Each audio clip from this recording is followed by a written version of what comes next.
Class में हम लोगों ने विशिष्ट शिक्षा के प्रकृति एवं विशेषताओं को देखा था, नेचर एंड कैरेक्टरिस्टिक्स को।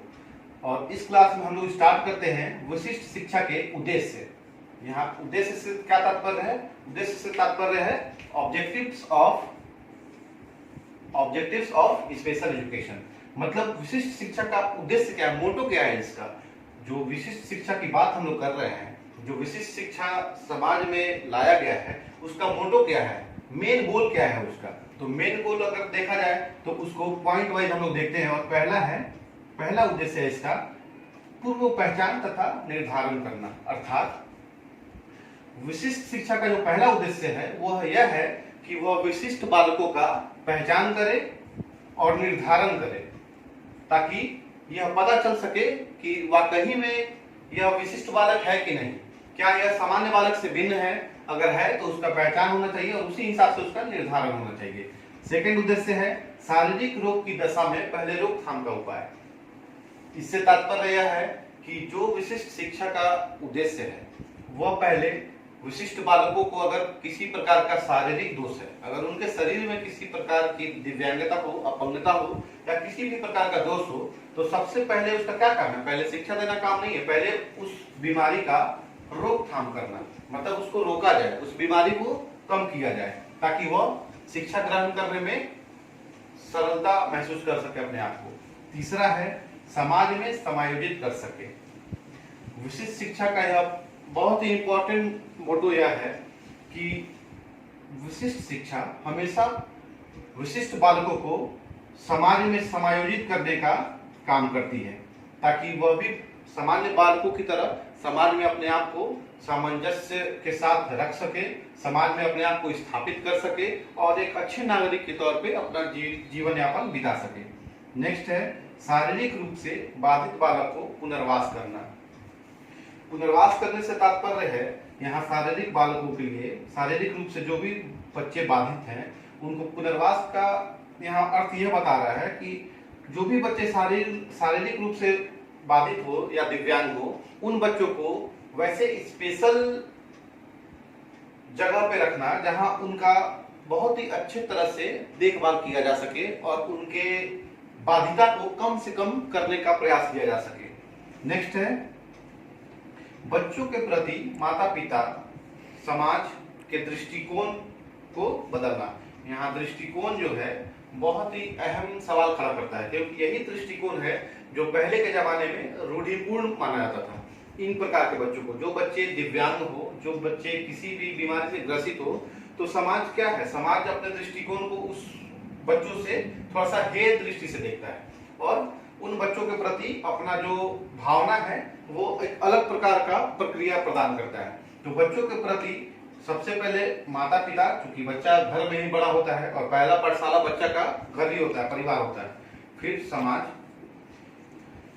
यहाँ बच्चों के प्रति माता पिता समाज के दृष्टिकोण को बदलना, अर्थात जो भी वैसे माता पिता हो या वैसा समाज जो भी हो जहाँ पे रूढ़िपूर्ण आज भी चलता आ रहा है, जो रूढ़िवादिता का कहानी है वो आज भी चलते आ रहा है। दिव्यांग बच्चों को वैसे माता पिता या समाज जो हेय दृष्टि से देखते हैं, तो उनके दृष्टिकोण को चेंज करना है और उनके मन में यह चीज को डालना है कि यह बच्चे भी सामान्य बच्चों की तरह हैं। अगर दिव्यांग हुए भी हैं तो ये अपने आप से नहीं हुए हैं, ये ऊपर वाले का देन है जिसके कारण ये दिव्यांग है और इन्हें भी सब चीजों का अधिकार मिलना चाहिए। नेक्स्ट है बच्चों का सर्वांगीण विकास पर जोर। यह एक बहुत ही महत्वपूर्ण उद्देश्य है जो विशिष्ट शिक्षा का उद्देश्य माना जाता है। यहाँ सर्वांगीण विकास से तात्पर्य है जैसे एक सामान्य बच्चे का सर्वांगीण विकास के लिए शिक्षा, एक सामान्य बच्चे को सर्वांगीण विकास के लिए शिक्षा हम लोग प्रदान करते हैं, तो उस सर्वांगीण विकास में बहुत सारे बातें आते हैं, जैसे सामाजिक विकास हो सके, उस बच्चे का सांस्कृतिक विकास हो सके, उस बच्चे का नैतिक विकास हो सके। अर्थात नैतिकता से मतलब है कि वह बच्चा नैतिक मूल्य को विकसित कर सके, अपना भाईचारा, प्रेम, सौहार्द के साथ समाज में रहे और अपने आप को विकसित कर सके। फिर आर्थिक विकास, फिर राजनीतिक विकास हो सके उस बच्चे का, शारीरिक विकास हो सके उस बच्चे का, आध्यात्मिक विकास हो सके उस बच्चे का और मानसिक विकास हो सके। तो यहाँ सर्वांगीण विकास जो है बहुत ही इंपॉर्टेंट रोल अदा करता है। जैसे एक सामान्य बालक सर्वांगीण विकास का अधिकारी है, वैसे ही विशिष्ट शिक्षा के अंदर विशिष्ट बालक को सर्वांगीण विकास का अधिकारी माना गया है। नेक्स्ट आते हैं वातावरण प्रदान करना ताकि वह देश के मुख्य धारा से जुड़ सके। विशिष्ट शिक्षा इसलिए लाया गया है ताकि एक ऐसा वातावरण प्रदान किया जाए ताकि विशिष्ट प्रकार के जो बच्चे हैं, विशेष आवश्यकता वाले जो बच्चे हैं, जो बच्चे दिव्यांग हैं, वह अपने आप को उस वातावरण में बहुत ही आगे ले जाएं, बहुत ही अच्छे तरीके से अपने आप को विकसित करें और इस देश के, इस राज्य के मुख्य धारा से आगे जुड़ जाए और देश के भविष्य के योगदान में एक महत्वपूर्ण भूमिका अदा करें। नेक्स्ट है प्रेरणा प्रदान करना। प्रेरणा से तात्पर्य है मोटिवेशन। मोटिवेशन एक ऐसा शब्द है जो हमें कुछ भी करने के लिए एक बल देता है और वो बल क्या है? तो वो बल है विशिष्ट शिक्षा। विशिष्ट बालकों को मोटिवेट करती है ताकि वह बालक शिक्षा से अपने आप को वंचित ना करे बल्कि शिक्षा से आके जुड़े और समाज के मुख्य धारा में आके अपना काम करे और जीविकोपार्जन चलाए। नेक्स्ट है माता पिता को समझाना। यहाँ माता पिता को समझाने से तात्पर्य है क्योंकि कोई भी विशिष्ट बच्चा हो तो वह सबसे पहले अपने माता पिता के पास ही रहता है और उन्हीं के छत्र छाया में अपने आप को बड़ा करता है। तो वहां पे माता पिता को समझाना इसलिए भी आवश्यक है ताकि माता पिता विशिष्ट बालकों को विशिष्ट बालक ना समझकर सामान्य बालकों की तरह ट्रीट करे और उनको भी शिक्षा के मुख्य धारा में जोड़े और उस बच्चे को जो बच्चा विशिष्ट है उसे समाज में लाए और उसको मोटिवेट करके एक ऐसे मुकाम को पहुंचाए जिससे इस देश का कल्याण हो। नेक्स्ट है रुचि उत्पन्न करना। विशिष्ट शिक्षा का एक बहुत ही महत्वपूर्ण उद्देश्य है रुचि उत्पन्न करना, अर्थात शिक्षा के प्रति वैसे बच्चे को इंटरेस्टेड करना, रुचि जागृत करना उनके अंदर का, ताकि वो खुद से कहे कि हाँ हमें भी शिक्षा प्राप्त करनी है और हम भी अधिकारी हैं शिक्षा प्राप्त करने के। इस प्रकार से हम लोगों ने विशिष्ट शिक्षा के उद्देश्य को देखा, ऑब्जेक्टिव्स ऑफ स्पेशल एजुकेशन।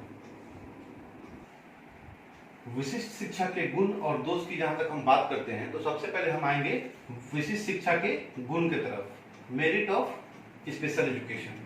तो विशिष्ट शिक्षा के गुण में निम्नलिखित बातें आती हैं जो इस प्रकार से हैं, हम लोग एक एक करके चर्चा करेंगे।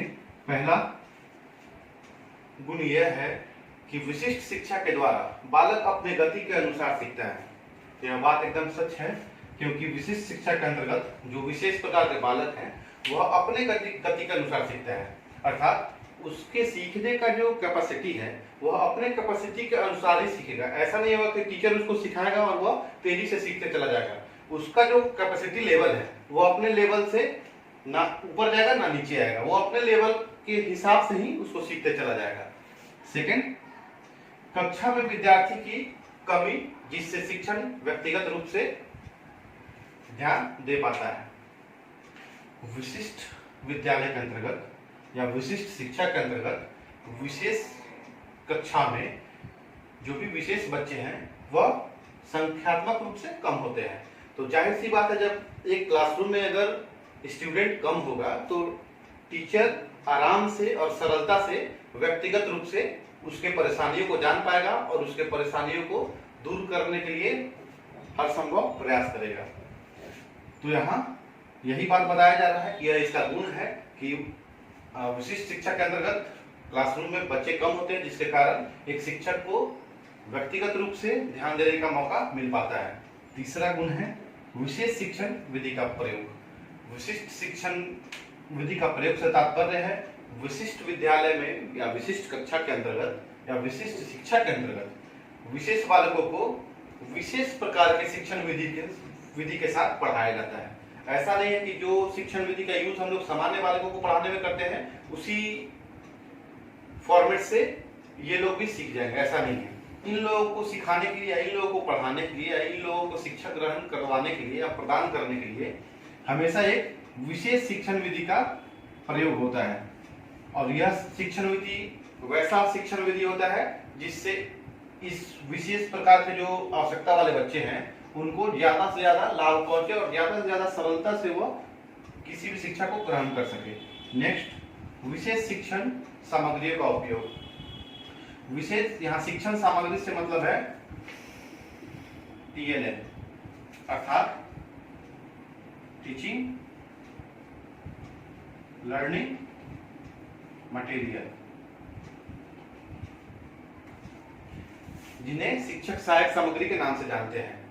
तो शिक्षण सहायक सामग्री हमेशा विशिष्ट शिक्षा में वैसा ही यूज किया जाता है जो कि विशेष बालकों को ज्यादा से ज्यादा मोटिवेट कर सके, ज्यादा से ज्यादा रुचि उत्पन्न कर सके उनको पढ़ने के लिए। नेक्स्ट, बालक चूंकि अपनी गति से आगे बढ़ता है तो विद्यार्थी आत्मविश्वासी होता है। यह बात भी सच है। यह विशिष्ट शिक्षा की एक बहुत ही अच्छी गुण है कि बालक चूंकि विशेष प्रकार के बालक जो भी हैं वो अपने गति से आगे बढ़ते हैं, वो अपने कैपेसिटी से आगे बढ़ते हैं और अपने लेवल से आगे बढ़ते हैं। तो जब हम अपने कैपेसिटी के अनुसार आगे बढ़ते हैं तो मेरे अंदर क्या आएगा, मेरे अंदर आत्मविश्वास की भावना ज्यादा बढ़ेगी और मैं एक आत्मविश्वासी हो जाऊंगा। नेक्स्ट, भौतिक वातावरण इनके हिसाब से, अर्थात यहाँ विद्यालय की बात हो रही है।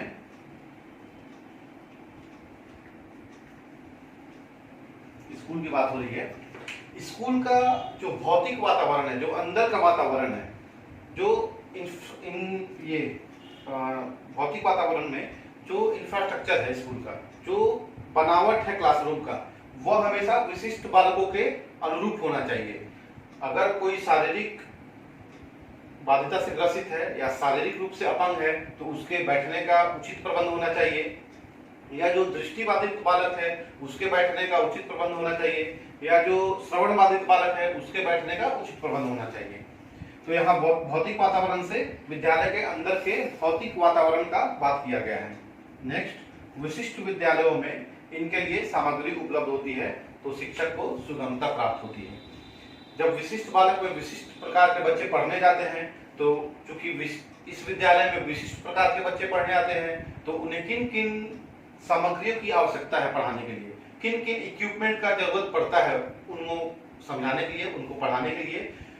तो जब उस विद्यालय में वो सामग्री उपलब्ध रहती है तो वहां किसको फायदा होता है, वहां एक शिक्षक को अपने शिक्षण कार्य को करने के लिए फायदा होता है और वह शिक्षक बहुत सुगमता से, बहुत ही सरलता से अपने शिक्षा को वो बच्चों तक पहुंचाता है और उस विशिष्ट बालक को समाज के मुख्य धारा में लाने का प्रयत्न करता है। नेक्स्ट है, आत्मसम्मान व स्वाभिमान बढ़ता है। विशिष्ट शिक्षा चूंकि विशिष्ट बालकों के लिए है और विशिष्ट बालकों के मन में भी एक हे दृष्टि होता है कि मैं सामान्य बालक की तरह नहीं हूँ, मैं सामान्य बालक की तरह काम नहीं कर पा रहा हूँ, मैं सामान्य बालकों की तरह सुन नहीं पा रहा हूँ, मैं सामान्य बालकों की तरह देख नहीं पा रहा हूँ, मैं सामान्य बालकों की तरह कोई भी चीज अपने अंदर समाहित नहीं कर पा रहा हूँ। तो वहां पे विशिष्ट शिक्षा या विशिष्ट विद्यालय उस विशिष्ट बालक को आत्मसम्मान व स्वाभिमान को बढ़ाने का काम करता है। क्योंकि विशिष्ट बालक भी सामान्य बालकों की तरह विशिष्ट शिक्षा ग्रहण करके समाज के मुख्य धारा में आने का काम करते हैं। तो वहां पे क्या होता है, उनके अंदर आत्मसम्मान बढ़ते जाता है और वह स्वाभिमानी होते चला जाता है। तो इस प्रकार से हम लोगों ने विशिष्ट शिक्षा के गुण को देखा, इस गुण को देखा जो मेरिट है, और ये सारे बिंदु हैं जो एक विशिष्ट शिक्षा का गुणों में समाहित है। चूंकि विशिष्ट शिक्षा के कुछ गुण हैं तो जाहिर सी बात है कुछ दोष भी होंगे। तो दोष मुख्यतः 3, 4, 5 बिंदु हैं जिन्हें हम देखते हैं। पहला दोष यह है कि सिर्फ विशिष्ट बालकों के लिए ही यह शिक्षा है। यहाँ पे यह शिक्षा सामान्य बालक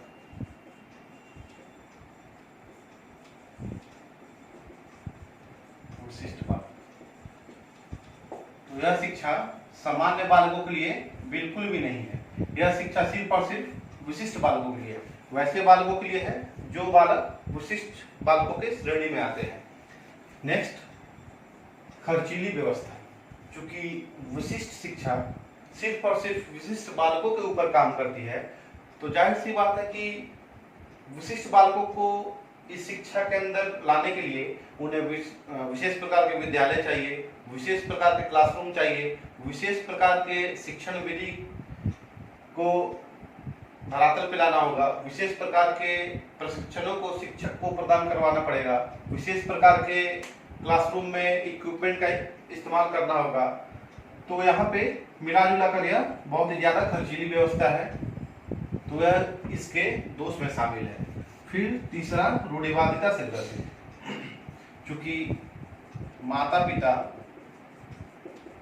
या परिवार या समाज रहता तो है तीनों एक दूसरे के इर्द गिर्द, लेकिन यहाँ पे रूढ़िवादिता, पुराने जमाने के जो ख्यालात हैं, तो पुराने जमाने में क्या होता था, जो बच्चे दिव्यांग होते थे लोग यही समझते थे कि यह बच्चा पढ़ने के लायक नहीं या शिक्षा के काबिल नहीं है। तो आज भी कुछ ऐसे परिवार हैं, कुछ ऐसे समाज हैं, कुछ ऐसे माता पिता हैं जिन्हें अगर दिव्यांग बच्चे हो जाए या विशिष्ट प्रकार के बच्चे हो जाए तो वह यह सोचते हैं कि यह बच्चा उस मुकाम को प्राप्त नहीं कर सकता जिस मुकाम को एक सामान्य बालक कर सकता है। तो वहां पे रूढ़िवादिता कहीं ना कहीं उस माता पिता और परिवार को ठेस पहुंचाती है या चोट पहुंचाती है, और वह अपने बच्चों को उसी नजरिए से देखने लगता है। फिर फोर्थ है अच्छे प्रशिक्षित शिक्षकों की कमी, क्योंकि विशिष्ट शिक्षा हमेशा ये विशिष्ट शिक्षक ही दे सकता है,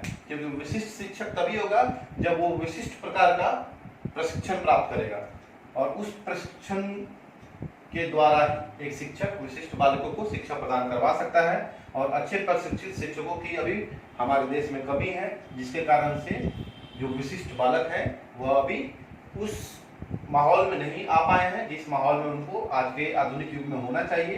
इस प्रकार से हम लोगों ने विशिष्ट शिक्षा के गुण और दोष को देखा। अब नेक्स्ट क्लास में हम लोग बात करेंगे एकीकृत शिक्षा की, कि एकीकृत शिक्षा है क्या, इंटीग्रेटेड शिक्षा है क्या, और उसके बारे में हम लोग आगे क्लास में चर्चा करेंगे।